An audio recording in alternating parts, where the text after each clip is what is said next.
Hi, my name is Rebecca and welcome to Yarn and Pajamas. Today is another episode of Hooked on Murder.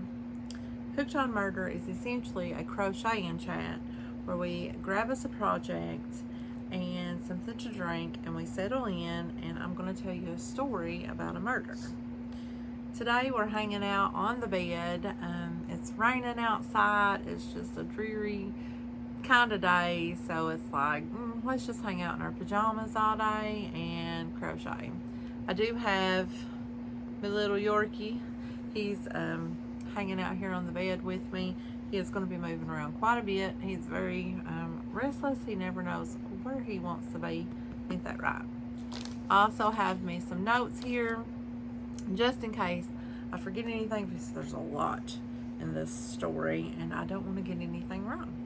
So go and grab yourself something to drink. I've got me some water over here, some Crystal Light water. I've got me a project. I'm still working on the baby blanket for Josie's little baby. And let's settle in as we travel all the way back to 1986 and go to California. And we're going to talk about the murder of Cara Knott. Get up here and lay down. Lay down. Okay, so Cara Knott was a San Diego University college student. She went missing on December the 27th, 1986.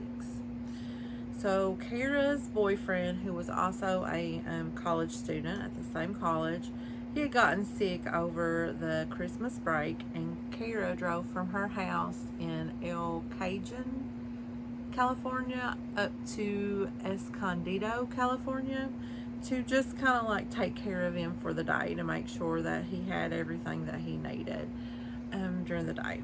So her mother had spoken to her on the phone several times throughout the day, just giving advice on like making like chicken soup and like things that a person would need for a cold.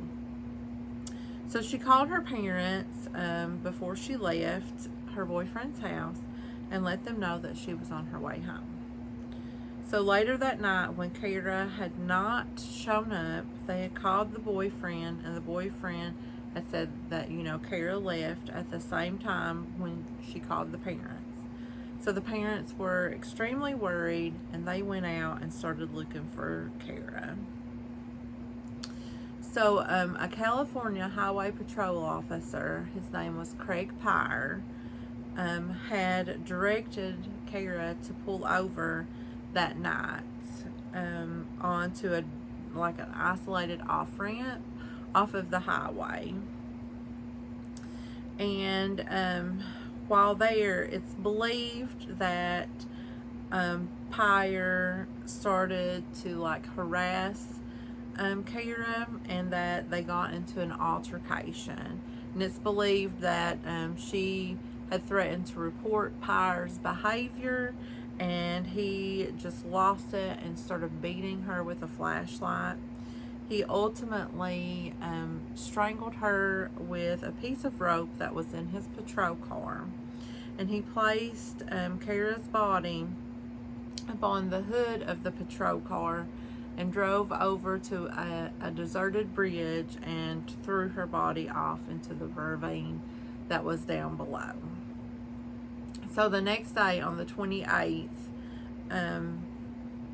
officers found Cara's car at the isolated off-ramp, and then a few moments later they found her body down the 65-foot ravine. So the whole state of California was shook. This young pretty girl was missing. It's around Christmas time, and then she is found brutally beaten and murdered. So 2 days after Cara's murder, a reporter for a news station went on a ride-along with a police officer to talk about the importance of safety for women and things that they could do. And the officer that the reporter done a ride-along with was Officer Craig Pyre from the California Highway Patrol. And during the interview, you can see scratches down Pyre's face that he received during his altercation with Cara. He claimed that he got the scratches on his face by falling into the fence at the parking lot of the California Highway Patrol, but it was later proven that the fence could not have inflicted those injuries due to the height and the way that he would have had to have fallen into the fence. It was just not able to be replicated. So after this news story was broadcasted, a lot of women started calling into the police station and reporting their encounters with Officer Pyre. A lot of the women told about harassments that they had endured from him. It was all like non-violent harassment, but like he would pull them all over. It was a lot of the times at the same place that Cara was pulled over. He would get in the car with them and like stroke their hair and like touch their shoulder and like just tell them how pretty they were and want to go out on dates, want their phone number and things like that. Well, it had turned out that Officer Pyre had many complaints filed against him from women throughout his tenure as a California Highway Patrol officer, but they were always disregarded because of his positive reputation within the department.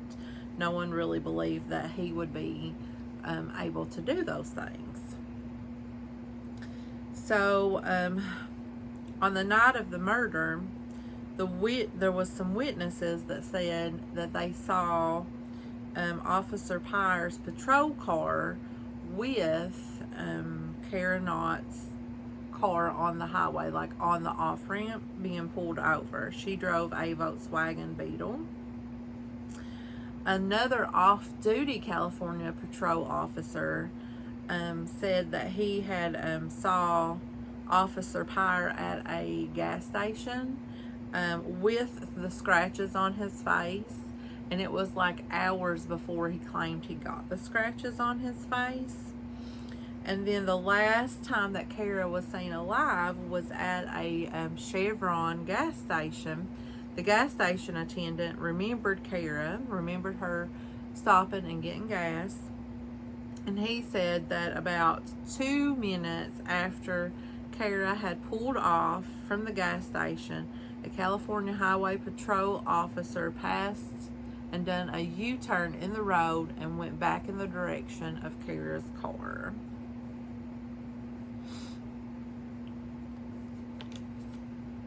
So, Pyre said that he couldn't have killed Cara because he was like so many miles away doing a traffic stop with another motorist, and that his logbook can prove it. Well, when they took a closer look at the logbook, they noticed that it would have been penciled in, and some of the information had been erased and changed. So they checked his logbook against the tickets for the motorists that he had pulled over, and the times did not match. What was on the ticket is, in his logbook. So they also found a drop of blood on, I believe, Cara's boot or her shoe that matched Pyre's blood type. Now, at the time, they didn't have DNA testing. They also found a fiber from his uniform on her dress, and it was a gold fiber from a patch that was on his uniform. Now, it was like very rare, this patch was. Sorry, my leg's falling asleep. It was the way that the patch had been dyed. the fiber, it was like very unique and rare, and so not a lot of officers had that patch, that same exact patch on their uniform. So they were able to match that fiber from his uniform to a fiber found on Cara's body.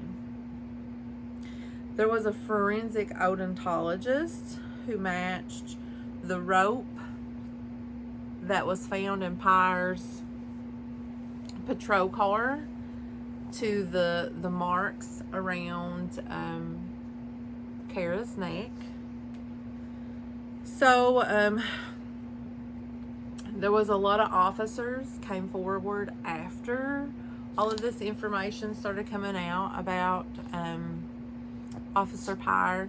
In the days following Cara's murder, he was acting strange, and he was asking a lot of questions about her investigation and making statements that the person who killed her probably did not mean to kill her, that it was probably just merely an accident, or that something got out of hand. Buddy, you're going to have to lay down now. I'm telling a story.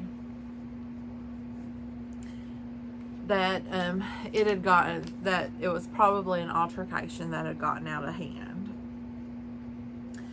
So Pyre was arrested and put on trial for the murder of Cara Knott, and he had 2 trials. The first trial ended in a hung jury, so they went back and done the trial again. And during this trial, there was some things that were not admissible in court, and he was found guilty and sentenced to 25 years to life. So he was the first on-duty California Highway Patrol officer to be ever convicted of murder. So after this murder and his conviction, there was a lot of reports. I don't know what word I'm trying to look for here, but a lot of women did not want to stop on the highway when they were being pulled over by a police officer, especially if they were alone. They just did not feel comfortable or feel safe. So there was a lot of that going on.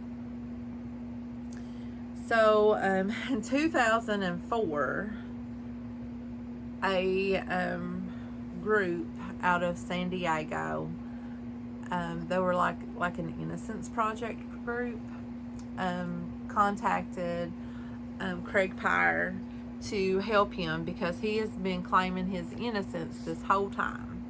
So they contacted him and wanted to get his DNA to be used to help exonerate him in this murder. But he refused to participate. He refused to give DNA. He refused to help them help him, essentially. So that same year, he goes in front of the parole board for the first time. So the parole board asks him, hey, you have been claiming your innocence this whole time. Why will you not give your DNA so that this group can help you if you're innocent? And he refused to even answer the parole board's question.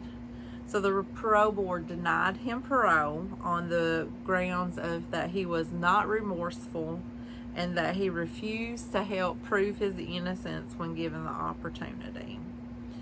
So Pyre has been in front of the parole board a couple more times, and he has been denied parole.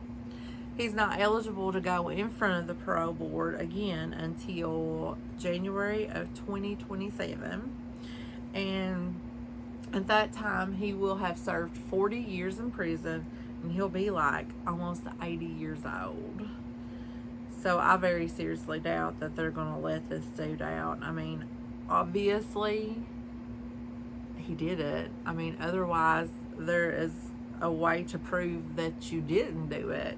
Give your DNA up. But they have his DNA on the boot of her boot, on the blood droplet, and you could easily say, that's not me.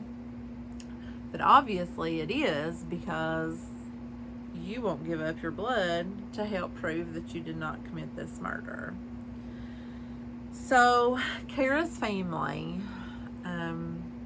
built a memorial for her at the site where she was found. And I don't know what year it was in, but her dad passed away from a heart attack while he was out tending. I guess they had built like a flower garden. He was out tending the flower garden at her memorial, and he died of a heart attack. But it was said that when Cara's body was found, that because the whole family was out looking for her, and they were there when the police officers found her body on that off ramp on the under that bridge. And the police came, you know, to inform the family that she had been found, and it was reported that the police officer who told Mr. Knott that his daughter had been found, that Mr. Knott had said, I wish you could have known her, she was an angel. And that always stuck with that police officer, because he had, you know, a young daughter as well. And just that, in that moment of grief, of telling this father that his daughter has passed away, that he's just talking about what an angel she was, and that he wished that the world could have known her because she was such a good person. So that right there is the story of Cara Knott. Such a sad one. I mean, all death of young people is sad. I mean, she was at, you know, on the cusp of starting her life, basically.